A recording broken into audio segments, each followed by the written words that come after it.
This is an Inside the Trump Campaign exclusive with Roger Stone, former head of the Trump campaign. The information we're about to break down, nobody else has got. There is a huge Washington Post hit piece coming out in 2 days dealing with a Trump sex scandal. And Roger Stone, right now, as it pours down rain here in Austin, Texas, is about to break down the inside baseball. Roger Stone.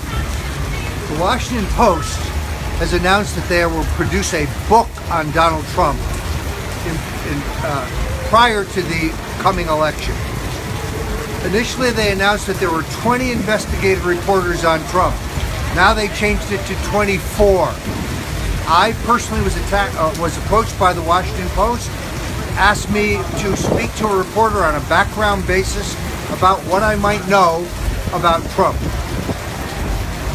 I met with this reporter, and her questions regarded only 2 subjects, and those subjects only. 1, Trump's use of cocaine, completely bogus. Did I ever attend parties where Donald Trump used cocaine? Folks, Donald Trump has never used drugs in his life. The man doesn't even take aspirin. Secondarily, she wanted to know, was there a Trump sex scandal? Did he have girlfriends on the side? Today or previously, the answer is no. Yes, during the time he was unmarried, he was a ladies' man. He did date many beautiful models, but the answer is no. Lastly, she wanted to know, what about the reports that Donald Trump is gay? Folks, there is no report that Donald Trump is gay. Not that there's anything wrong with that, but he is a red-blooded American male, and he is most definitely heterosexual. This is what the Washington Post has in mind. Their book will be a hit piece. They are scouring for dirt that does not exist. Roger Stone reporting this now for Infowars.com.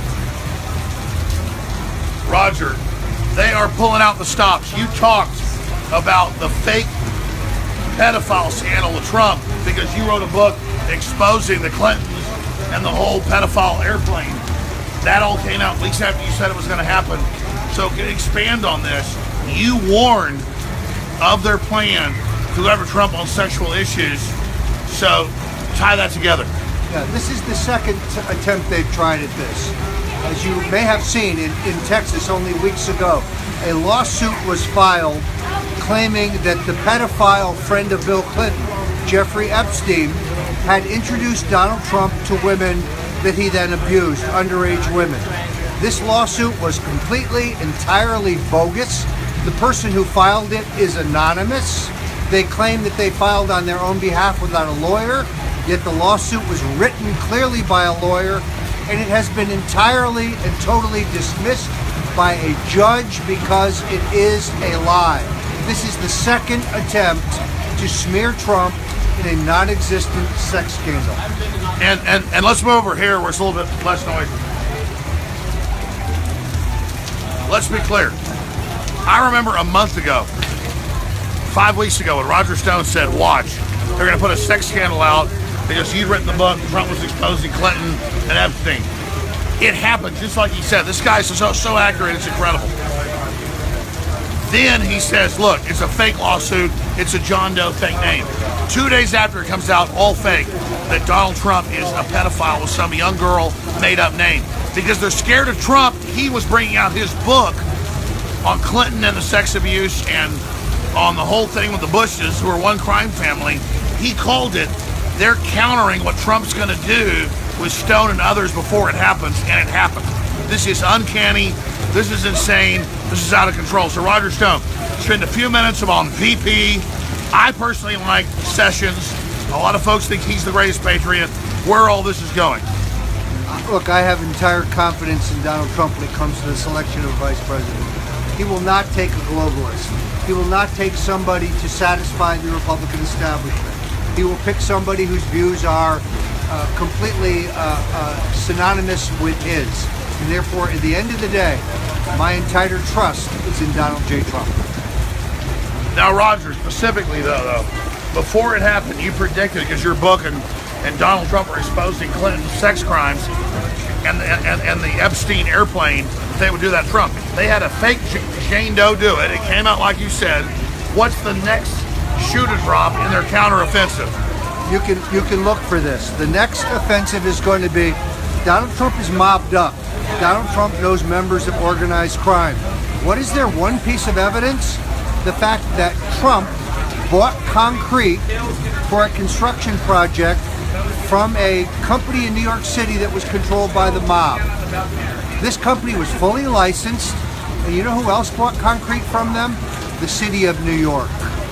It's a smear, folks. Donald Trump has no connections to organized crime. All right, well, the power structure is desperate. Other shoes to drop. I know you're doing a special interview tomorrow with us that'll air Sunday, 4 to 6 p.m. on the broadcast. This is just a live Facebook mentions, also on YouTube. Roger Stone, I'm so impressed. I've known you for years at JFK events, anti-globalist events. I knew you were a top, political operative and stuff. But everything you told me has come true. What is the next shoe to drop politically? How do they counter Trump? They are going to try to smear the women who stepped forward and accused Bill Clinton of sexual assault and who accused Hillary of bullying and intimidating and terrorizing them. They're going to claim that these women were paid. They're going to claim that these women were lying.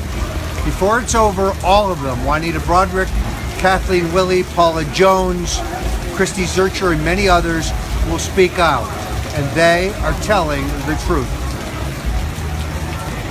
In closing, how beautiful is this rainy night in Austin? Let's get some video over there. How beautiful is this evening here? Anytime you're with Alex Jones and he's paying for the cocktails, it's a great night. Well, bottom line, let's spend a few minutes and we're going to go back there and eat. You've worked hard. You're going to, come. He didn't get any sleep last night. He had to wait in an airport for 8 hours to get here. Roger, give us a few minutes on the Trump campaign, the illegals with Mexican flags, beating American citizens, attacking women, the mayor of San Jose defending it. What are these people thinking? I have definitively pinned down the fact that one of the protesters in San Jose was identified as the exact same person who was a protester at Trump Tower only days ago. These folks are professionals. This is agitprop.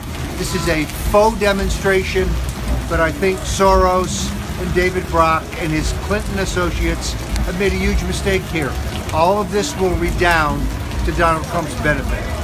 Well, that's my question. They're smart guys. Having folks with Mexican flags